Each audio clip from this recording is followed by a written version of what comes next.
할렐루야. 잘 주무셨습니까? 하루를 또 시작하게 됐습니다. 오늘 5월 6일 수요일 새벽 예배를 하나님께 드리겠습니다. 다같이 찬송가 325장 찬송드립니다.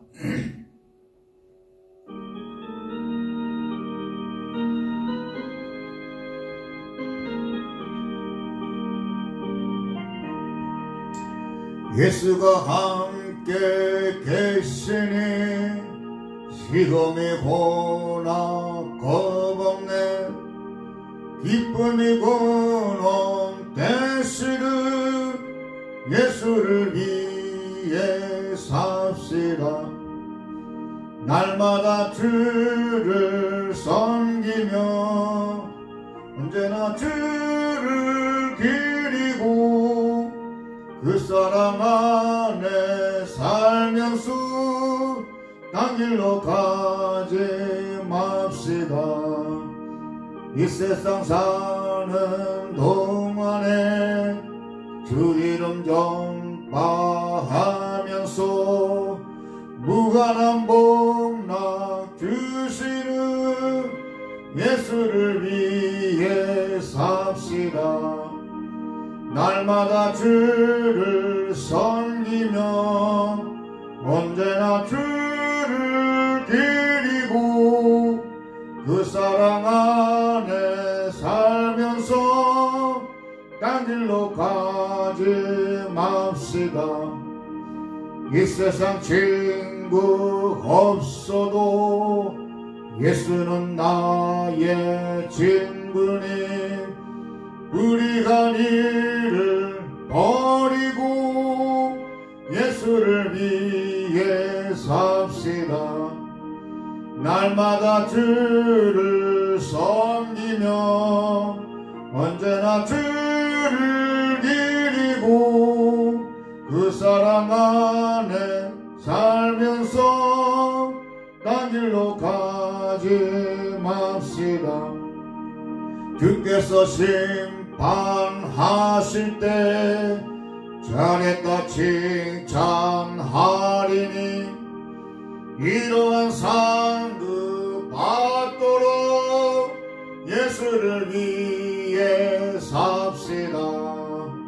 날마다 주를 섬기며 언제나 주를 기리고 그 사랑 안에 살면서 딴 길로 가지 맙시다. 신앙 고백 드리겠습니다. 전능하사 천지를 만드신 하나님 아버지를 내가 믿사오며 그 외아들 우리 주 예수 그리스도를 믿사오니 이는 성령으로 잉태하사 동정녀 마리아에게 나시고 본디오 빌라도에게 고난을 받으사 십자가에 못 박혀 죽으시고 장사한 지 사흘 만에 죽은 자 가운데서 다시 살아나시며 하늘에 오르사 전능하신 하나님 우편에 앉아 계시다가 저리로서 산자와 죽은 자를 심판하러 오시리라. 성령을 믿사하며 거룩한 공예와 성도가 서로 교통하는 것과 죄를 사하여 주시는 것과 몸이 다시 사는 것과 영원히 사는 것을 믿사옵나이다. 아멘. 찬송가 379장 찬송됩니다.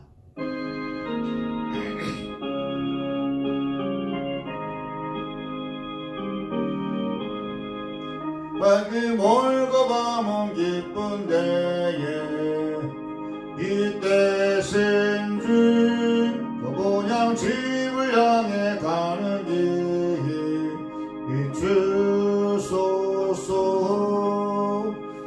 내 가는 길 다 알지 못하나 한 걸음씩 날 인도하소서. 전에 방탕하게 지낼 때에 교만하여 맘대로 고집하던 이제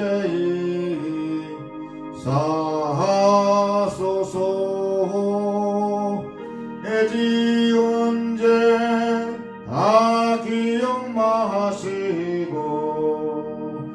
주 뜻대로 를 주장하소서. 이전에 나를 인도하신 주 장래에도 내 앞에 검사 들려 만날 때에 도우소서. 간지나고 저 밝은 아침에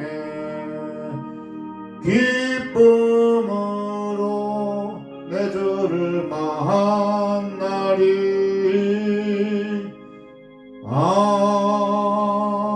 아멘. 좋으신 아버지 하나님 감사합니다. 또 수요일을 또 시작하면서 이런 민망에 우리 함께 성령 안에서 말씀을 통해서 만나게 해주시고 또 서로 호흡할 수 있는 은혜 주심을 감사를 드립니다. 호흡 있는 자마다 하나님을 찬양하라고 말씀하셨사오니 우리가 호흡이 있는 동안에 늘 하나님을 찬양한 일에 열심을 다하게 도와주시고 또 하나님의 거룩하신 성령을 따라 살아가기에 부족함이 없도록 늘 성령의 충만함을 우리 모두에게 덧입혀 주시기를 간절히 원합니다. 오늘도 하루를 시작하는 그 모든 시간들 속에서도 우리 하나님이 개입해 주셔서 우리의 시간을 다스려 주시고 또 우리의 생각과 마음을 다스려 주셔서 우리의 마음이 온전히 하나님을 향하게 도와주시고 또 하나님을 향한 우리의 마음들이 하나님 때문에 기뻐하고 감사할 수 있는 그러한 삶이 될 수 있도록 우리 모두에게 하나님 은혜를 부어주시기를 원합니다. 지금 여러 가지 환경을 보면 감사할 일들이 많이 없도록 하겠지만은 그러나 우리는 범사에를 감사라고 말씀하고 있습니다. 범사에 좋은 일도 있는 것이고 또 어렵고 힘든 일도 있습니다. 우리 그 말씀에 입각해서 우리 모두가 어렵고 힘든 가운데서도 하나님께 감사할 수 있게 도와주시고 찬양할 수 있게 도와주시고 기도할 수 있게 도와주셔서 이 험난한 이 시기를 잘 극복해 나갈 수 있도록 우리 성도를 지켜보아 주시기를 원합니다. 모든 성도를 우울증에 걸리지 않게 도와주시고 저들이 갇혀 있는다 할지라도 주님 말씀 안에서 자유함을 얻고 살아가는 오늘 하루가 될 수 있도록 한 사람 한 사람 성령님 붙들어주시고 역사해 주시기를 간절히 원합니다. 아픈 환우들 특별히 붙잡아 주셔서 하나님의 치료의 손길을 통해서 다 나음을 있게 도와주시고 또 그를 향해 가는 모든 사람들이 이 어려운 때에 이 시기에 우리에게 준비해 돌아 회개하는 역사가 있도록 하나님 또한 역사해 주시기를 원합니다. 오늘도 하나님 말씀을 또한 들고 섰습니다. 이 말씀을 전하는 이종을 붙들어 주옵시고 하나님께서 하고자 하는 말씀만 잘 전달될 수 있도록 이중의 입술을 주장하여 주시옵소서. 오늘도 하나님의 은혜를 내려줄 줄로 믿사옵고 예수 이름으로 기도합니다. 아멘. 하나님 말씀 보겠습니다. 오늘 시편 23편 3절 말씀입니다. 함께 읽겠습니다. 내 영혼을 소생시키시고 자기 이름을 위하여 의 길로 인도하시는도다. 아멘. 오늘은 세 번째 시간으로 우리는 내 영혼을 소생시키라는 그 제목을 가지고 함께 말씀을 나누고자 합니다. 다윗은 그 자기 인생을 되돌아볼 때에 물론 많은 그러한 어렵고 힘든 일도 많이 있었습니다. 그런데 정작 돌아보면은 그 모든 환경들이 자기를 더 믿는 사람으로 돈독하게 만들고 오래 주님께 감사할 그런 것들이 많이 있었을 것입니다. 그저 오늘 우리가 묵상하고자 하는 이 3절의 말씀, 내 영혼을 소생시키시고 의의 길로 인도하셨다는 이 말씀이 아마도 다윗의 주요한 감사 제목이 될 것입니다. 여기 내 영혼이라는 단어가 나옵니다. 히브리어로 네페시라는 단어인데 생명을 의미하고 있습니다. 또 내 영혼을 소생시켰다. 이것은 뭡니까? 다시 돌아오게 했다는 뜻을 담고 있습니다. 그럼 내 영혼을 소생시켰다는 것이 무엇입니까? 내 생명으로 다시 돌아오게 했다. 다시 말해서 나를 살려주었다는 의미를 담고 있습니다. 목자가 해야 할 가장 중요한 일 중 하나는 그동안 며칠 또 살펴본 대로 양의 생명을 보호하고 지키는 일이 목자의 해야 할 사명입니다. 양이라는 동물은 늑대나 사는 짐승의 모욕감으로 쉽게 노출되고 있습니다. 그런 위험에 빠지지 않도록 지키는 것이 목자가 할 일입니다. 위험에 빠졌으면 거기서 구원해 내는 것이 목자의 일입니다. 다윗은 자신의 목동 실을 때의 그 경험을 이렇게 말하고 있습니다. 다윗이 사울에게 말하되 주의 종이 아버지의 양을 지킬 때에 사자나 곰이 와서 양떼에서 새끼를 물어가면 내가 따라가서 그것을 치고 그 입에서 새끼를 건져내었고 그것이 일어나 나를 해하고자 하면 내가 그 수염을 잡고 그것을 쳐 죽였나이다. 이렇게 목동실의 경험을 여기서 말씀하고 있습니다. 이 경험을 바탕으로 해서 다윗이 위기의 초에 있을 때마다 능력 되시는 그 목자신 하나님께서는 그 입에서 다윗을 구원해 냈습니다. 하나님은 사자나 곰처럼 사나운 사람의 입에서 구원해 주었고 블레셋 군대의 입에서 또 사람들의 음모의 입에서 다윗을 구원해 내신 그 사실을 말씀하고 있는 것입니다. 양은 연약하기에 짝이 없기 때문에 누군가의 도움이 없이는 살아갈 수 없는 그런 양이기 때문에 어떤 위험한 상황이 오게 되면 스스로 대처할 능력이 없습니다. 그래서 스스로 위험에 빠지기 십상입니다. 때로는 오목한 구덩이나 바위틈이 그런 곳이 될 수가 있습니다. 양을 들어누면 스스로 일어날 수 없습니다. 그냥 벌로 자빠져 벌렁 누워서 허공에 네 발만 비등거릴 뿐 뒤집지를 못합니다. 그때는 매우 위험한 순간입니다. 이 양과 같은 초식동물은 위에서 활발한 발효작용을 하기 때문에 잘못하면 가시가 차서 죽기도 한다는 것입니다. 그래서 목자는 그래서 양들의 동태를 예민하게 살펴봐야 됩니다. 그런 상황을 접하면 빨리빨리 조치를 해줘서 양이 그 모든 위험에서 해방될 수가 있기 때문에 그렇습니다.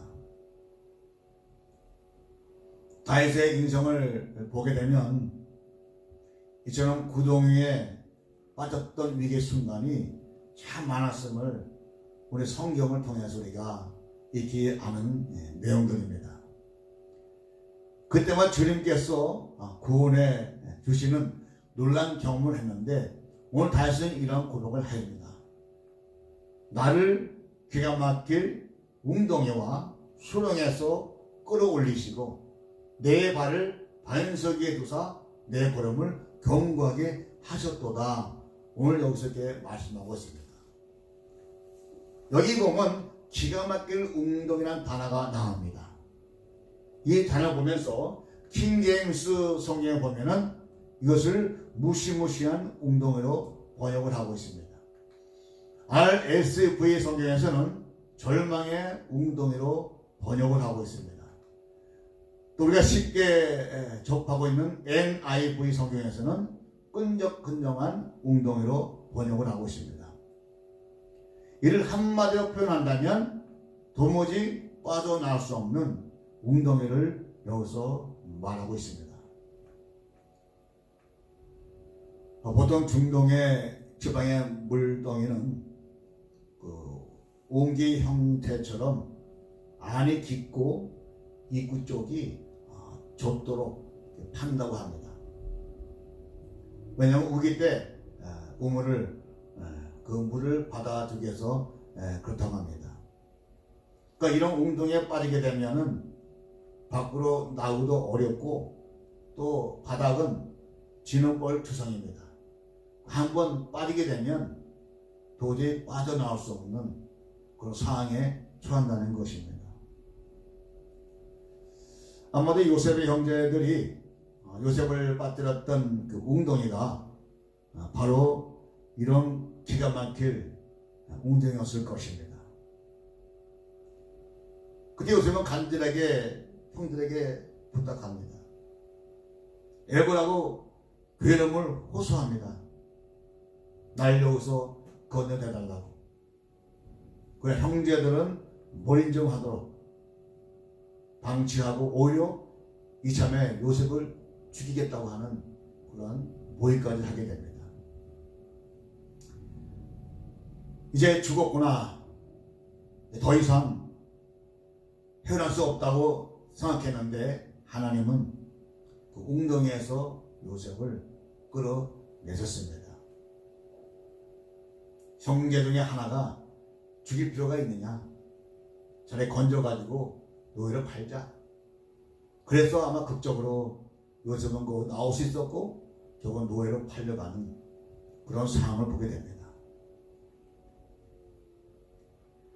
이 사건을 보면서 요셉이 그 웅덩이에서 살아났다는 이 사건을 보면서 그 웅덩이가 바로 애굽으로 향하는, 그래서 그 가뭄 시기에 뒤에 모든 국가를 먹여 살렸던 그 역할을 감당했던 총리 대신에 자리에 이르는 터널이 됐다고 하는 것입니다. 사도 바울도 이 빌립보에서 복음을 전하다가 이런 동일한 그 위기를 맞게 됩니다. 빠져나올 수 없는 웅동이라는 그런 환경 속에 이 사도 바울이 빠지게 됩니다. 한참 복음을 전하고 있는데 귀신 들린 자가 자꾸 따라다니는 겁니다. 내 안에 귀신을 좀 나게 달라고. 그래서 이 사도 바울이 예수 그리스도 이름으로 기도해서 그 귀신을 쫓아냈습니다. 이 일로 인해 가지고 그 귀신을 이용해서 점을 치던 사람이 자기가 돈벌이가 끊어져 버리니까, 수단에 끊어져 버리니까 바울 이름을 모함하고 고발을 했습니다. 이 빌립보 관원들이 자초지종도 물어보지 않고 그냥 그 사람의 말만 듣고 바울과 실내의 옷을 벗기고 등에 매질을 하게 됩니다. 그리고는 깊은 지하 감옥에 가둬버렸습니다. 거기는 중개만 들어가는 곳인데 중개도 아니라 불구하고 그들의 발에는 착고를 채웠습니다. 상황적으로 보면은 잘못한 것이 없습니다. 이 잘못 없이 끌려왔는데 이렇게 항의할 만도 한데 그렇게 안 했습니다. 오히려 바울과 실라는 그곳에서 기도하고 하나님을 찬미했습니다. 환경을 탓하지 않았습니다. 내가 당신의 복음을 전하는 이 사명 감당하는데 왜 이런 상황을 나게 주십니까? 한 마디도 안 했습니다. 오히려 둘이 함께 손 붙잡고 기도하고 하나님을 찬양했습니다. 그랬더니 놀라운 일이 일어났습니다. 옥문이 열리고 차고가 풀렸습니다. 이를 계기로 간수가 믿음을 갖게 되었습니다. 온가지 고맙는 바울과 실라가 그 일행이 풀려났습니다. 이런 경험을 통해서 바울이 깨달은 말씀이 있습니다. 한길일까요? 우리가 사방으로 우겨쌈을 당하여도 쌓이지 아니하며 답답한 일을 당하여도 낙심하지 아니하며 박해를 받아도 버림받지 아니하며 거꾸로 뜨림을 당하여도 망하지 아니하고. 사방은 막혔지만은 하늘을 열렸습니다. 찬송할 때에 감옥문이 열리고 창고가 풀어졌습니다.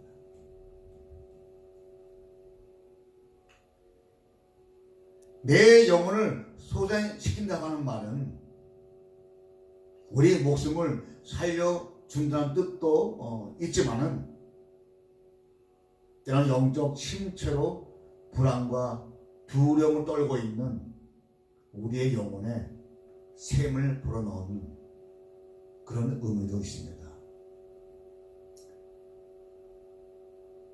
시편의 시인이 탄식하고 있습니다.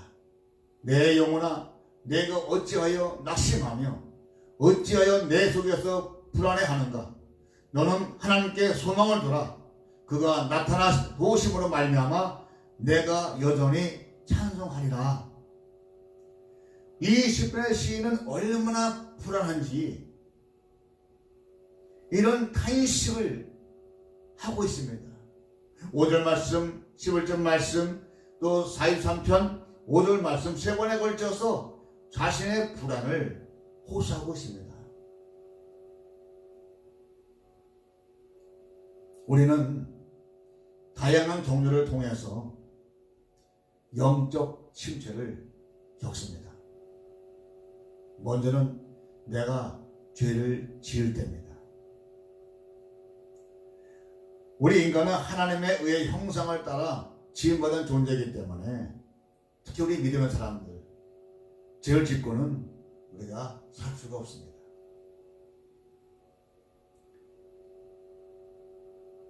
또 한편은 내가 죄를 짓거나 또 실수를 했다는 그 자격지심 때문에 그 자존심에 상처를 내고 또 영적으로 침체 상태에 이런 경우도 있습니다. 또 내가 실패를 경험했을 때 우리는 영적 침체를 겪기도 합니다. 어떤 일이 소원한 대로 이루어지지 않거나 내 의도대로 그것이 풀려가지 않을 때 우린 또한 의기소침해합니다. 내 자신이 무능력한 것이 아닌가 그렇게 느껴져서 낙담하기도 하고 절망하기도 합니다. 심한 사람은요 이것이 우울증으로 변한다고 합니다. 무기력증으로 나타난다고 합니다. 그러면 반대로 성공하거나 또 승리할 때는 어떻습니까? 그때도 영적 침체가 따를 수가 있다는 것입니다. 그것은 정상에 오른 이후의 허탈감이 원인이 된다고 하는 것입니다. 신앙의 위인 중에서도 많은 분들이 이런 영적 침체를 경험했습니다만은 특히 루터를 여기서 소개하고 싶습니다. 루터가 누굽니까? 종교 개혁을 이루었던 위대한 인물입니다. 그의 종교 개혁을 통해서 개신교가 탄생이 됐고 모든 성도들도 성경을 읽을 수 있는 그런 축복이 있었습니다. 그런 위대한 일을 했던 루터지만은 그는 평생 동안 우울증을 앓고 살아야 하는 불행한 사람이기도 했습니다. 루트의 우울증이 얼마나 심하면 자기 자신이 태어나지 않았으면 그런 소원을 공개적으로 발설하기도 했습니다. 그의 친구인 멜랑 히톤에게 썼던 편지에서는 우울증과 육체의 고통으로 일주일이 내게 넘게 죽음과 지옥을 넘나들었다. 절망감의 돌풍과 파도 속에서 예수님에 대한 믿음을 거의 일본화했다고 고백하기도 했습니다.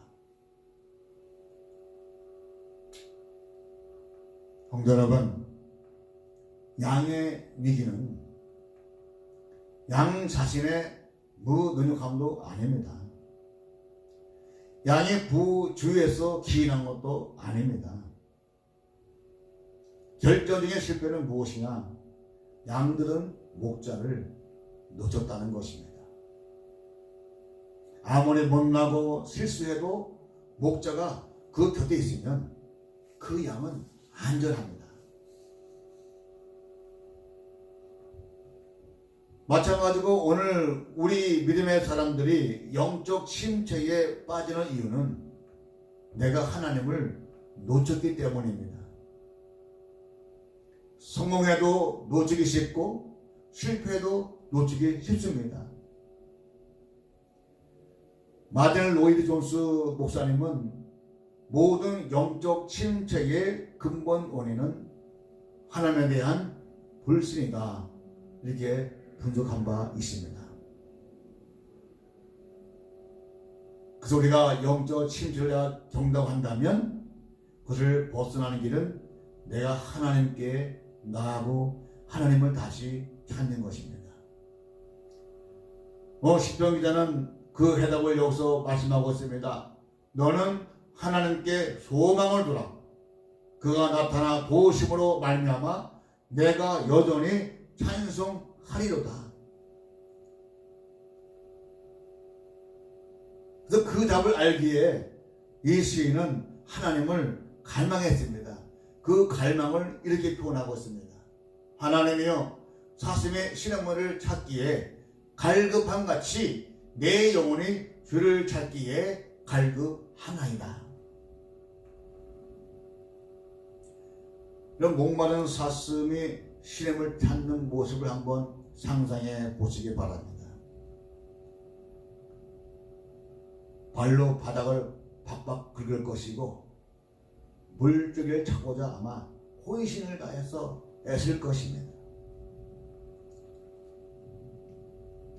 우리 역시 그런 심정으로 내 영혼의 소생함을 위해서 하나님을 찾아야 하지 않겠느냐는 말씀입니다.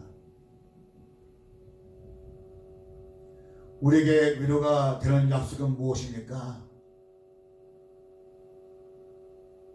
목마른 사슴이 시냇물을 찾는 것처럼 우리의 갈급한 마음으로 간절하게 하나님을 찾을 때에 우리 하나님께서 반드시 우리 자신에게 보여주시고 우리에게 필요한 것들을 주님께서 해결해 주실 것입니다. 산상수훈에서 예수님께서 말씀하신 내용이 있습니다. 애통한 자가 복이 있다. 저가 위로를 받을 것이다. 의의 즐거움 목마른 자는 복이 있다. 저가 배부름을 얻을 것이다. 하나님에 대해서 목마른 자는 하나님으로 배부르게 될 것이다. 산상수훈에서 약속하신 우리 예수님의 말씀인 것입니다. 이것이 바로 다윗이 경험했던 내 영혼을 소생시키시는 하나님의 은혜였습니다. 또한 우리가 영적 침체에 빠지는 이유 중 하나는 자기 소리를 듣기 때문에 그렇습니다. 시편 기자도 마찬가지였습니다. 내 영혼아, 내가 어찌하여 낙심하며 어찌하여 내 속에서 불안해하는가? 가만히 있는데 내 영혼에서 낭만과 불안이 자꾸 올라온다는 것입니다. 내 깊은 무의식 속에서 그 무의식 가운데 자리 잡고 있는 그 어두운 내 자아의 소리라는 것입니다. 그래서 오늘 많은 사람들이 이 소리를 듣고 더 깊은 침체에 빠진다고 하는 것입니다. 심리학자들에 의하면 인간은 끊임없이 자기와 대화하며 살고 있다고 말하고 있습니다. 주로 인간이 다른 사람과 대화할 때 1분당 영어 단어로 150개에서 200개의 단어를 사용한다고 합니다. 그런데 내 자신과 마음속으로 대화할 때는 1분당 1300개의 단어의 속도로 말을 한다고 합니다.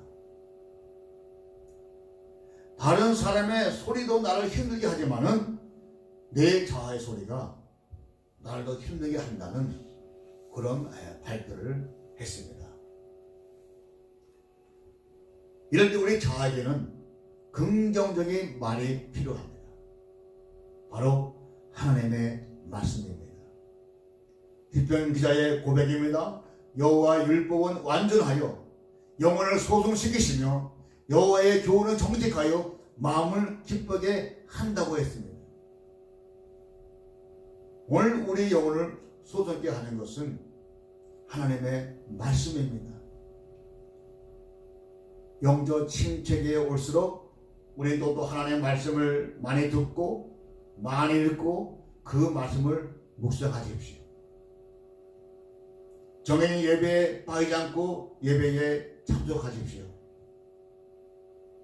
그러면 그 하나님의 말씀이 내 자아에 들려 드실 것입니다. 그 말씀이 내 영혼을 살릴 것이고 내 마음을 기쁘게 하실 것입니다. 다음으로 의리를 인도하시는 의미를 한번 살펴봅시다. 이 약물이는 한 곳에 머물러 있어서는 안 됩니다. 한 곳에 오래 머물게 되면 그 초장은 황폐해지고 그로 인해서 양들이 병에 걸릴 수가 있습니다. 그러므로 목자는 양무리를 이끌고 자주 옮겨 다녀야 합니다. 그와 같이 선한 목자이신 하나님도 당신의 양무리 우리 성도들을 늘 같은 장소에 놔두지 않습니다. 하나님 우리 성도들보다 신선한 영적 양식을 얻고 또 건강한 신앙생활을 유지하도록 하기 위해서 우리를 늘 새로운 신앙 환경으로 인도하십니다. 시인은 그렇게 하나님의 성도들을 이끄는 길을 오늘 여기서 의의 길이라고 표현하고 있습니다. 왜냐하면 하나님의 성도들을 이끄시는 길은 곧 성도들의 유익을 위한 길이기 때문에 그렇습니다. 그런데 우리가 여기서 알아야 할 중요한 사실이 있습니다. 그것은 의의 길이 반드시 똑바르고 넓어서 평탄하게만 하는 길은 아니라는 것입니다. 여기서 말하는 의의 길은 인간적인 기준에서 안전한 길이 아닙니다. 이 길은 목자이신 하나님이 보시기에 안전한 길입니다. 이스라엘 땅은 대부분이 산악지대입니다. 그래서 낮은 계후로 이동할 경우에 갑자기 많은 비가 쏟아지게 되면 양무리들이 순식간에 형성된 그 경유에 휩쓸 수가 있습니다. 정말 목자는 이런 길을 절대적으로 피해야 합니다. 또 맹수나 도둑이 나타나기 쉬운 지역도 피해야 합니다. 그러다 보니 원치 않은 길을 갈 때가 많은 겁니다. 목장대로 길을 우회하고 또 먼 길도 가야 하기도 하고 때로 험한 지역으로 가기도 해야 합니다. 때문에 그처럼 목자가 인도하는 길은 이 양물에게는 엄청난 고생이 되기도 합니다. 하지만 어떻습니까? 그 길이 비록 고생이 되기는 하지만 그 길이 진정한 안전한 길이고 생명을 보존하는 길인 것입니다.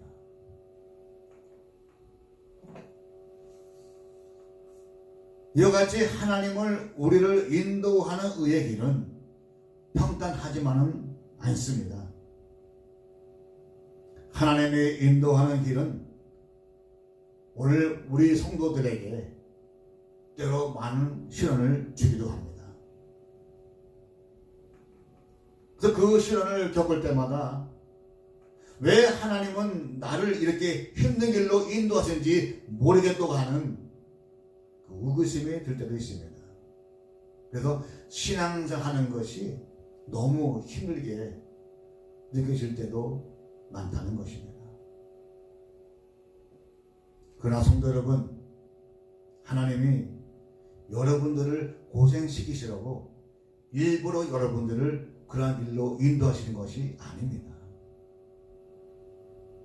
그 길만이 여러분을 위한 최선의 길이기에 그 길로 인도하시는 것입니다. 그 길이 아니면 여러분의 생명에 이를 수 없기 때문에 그 길로 인도하시는 것입니다. 의의 길이 살 길이고 죄의 길, 곧 눈앞에 보이는 임원 쫓아가는 그 모든 길은 죽는 길인 것입니다. 우리 신앙인들은 이 가치관을 분명히 붙잡아야 합니다.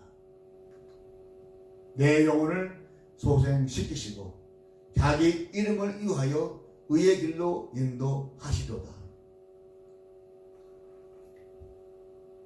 우리는 신앙생활을 하면서 늘 평탄한 길만 기대할 것이 아니라 언제든지 시련의 길도 만날 수 있음을 아시고 마음의 각오를 단단히 하면서 오직 선한 목자 되시는 하나님의 음성을 쫓아 그 길을 따라갈 수 있기를 바랍니다.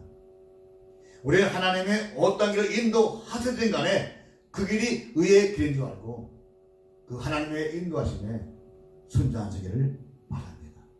순종만이 획기적인 것입니다. 그 길이 내 영혼의 사는 길이며 의의 길이 될 것입니다. 그 길이 궁극적으로 영혼의 푸른 초장에 펼쳐져 있고 항상 맑은 생명수 쉼을 흐르는 하나님의 동산에서 영원한 안식, 쉼을 누리게 될 것입니다. 이 축복을 우리 모두 함께 누리는 우리 모두가 될 수 있기를 주 이름으로 축복합니다. 아멘. 주 이름으로 마치겠습니다.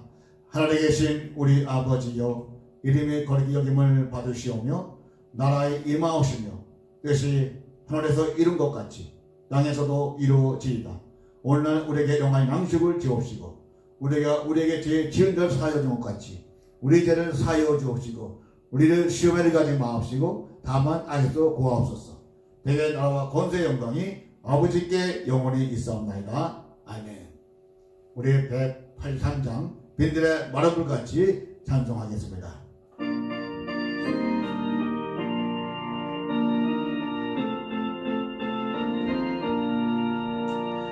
빈들의 마른 물같이 시들은 나의 영혼 주님의 약속한 성령 간절히 기다리네.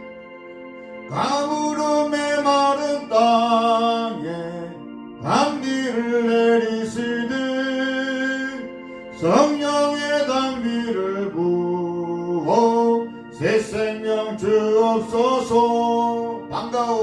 반가운 빗소리 들려 산천이 춤을 추네. 몸비로 내리는 성령 내게도 주옵소서. 가물음에 마른 땅에 단비를 내리시듯 성령의 단비를 부어 새 생명 주옵소서. 들따라 우러를 내려 조목이 무성하니 갈급한 내 심령 위에 성령을 부으소서. 가물음에 마른 땅에 단비를 내리시듯 성령의 단비를 부어 새 생명 주옵소서. 참되신 사랑의 언약 어길수리 쌓으랴. 무릇에 흡족한 은혜 주실 줄 믿습니다. 가물음에 마른 땅에 단비를 내리시듯 성령의 단비를 부어 새 생명 주옵소서. 아멘. 우리 함께 말씀 붙잡고 기도합시다. 깨달은 말씀이 있을 것입니다. 그 말씀 깨달은 말씀 붙잡고 기도할 때에 그 은혜 줄 줄 있습니다. 우리 프로교회 위해서 기도해 주시고 우리 아픈 환우들 또 하나님 또 코로나 바이러스 환경에서 다 벗어나고 정상적으로 카카오톡 올 수 있도록 우리 함께 기도하겠습니다. 또 우리 하나님께서 우리 모든 성도들 그 가정 또 우리 성도사들 또 사역을 해서 함께 간절히 합심으로 기도하겠습니다. 주여 한번 외치겠습니다. 주여! 아버지 하나님 감사합니다. 하나님께서 오늘 이 아침에 말씀을 주셔서 감사합니다. 이제 하나님의 의기를 인도하고자 하는 하나님의 그 모든 말씀에 순종케 도와주시고 하나님 거룩하신 그 말씀을 다 살게 도와주시길 원합니다. 영도 침체 이럴 때마다 하나님 말씀 붙들게 도와주시고 기도하게 하시고 또 하나님 찬양하는 그런 믿음을 주셔서 영대 침대 벗어날 수 있는 축복을 주시옵나니 우리 부르게 축복하셔서 하나님 하시는 그러한 교가 되기를 원합니다. 마지막 하나님 쓰시는 교가 되게 도와주시고 우리 아픈 하나를 손에 만져주셔서 시련의 강선이 빚어짐을 통하여 깨끗하게 도와주시옵소서. 아버지 하나님 우리 모든 아버지 코로나 바이러스 혹시 물러가서 아버지 하나님 정상 회복되게 도와주시고 이 상태에서 모든 성도를 우리 붙잡아 주시옵소서. 영적 아버지 침대에 빠져 않도록 도와주시길 원합니다. 아버지 하나님 성도사를 사역을 축복하시고 기도 부셔서 아버지 그보다 사역 현장마다 놀란 근력사가 이번에 도와주시고 그들의 건강과 모든 걸 책임져 주시옵소서.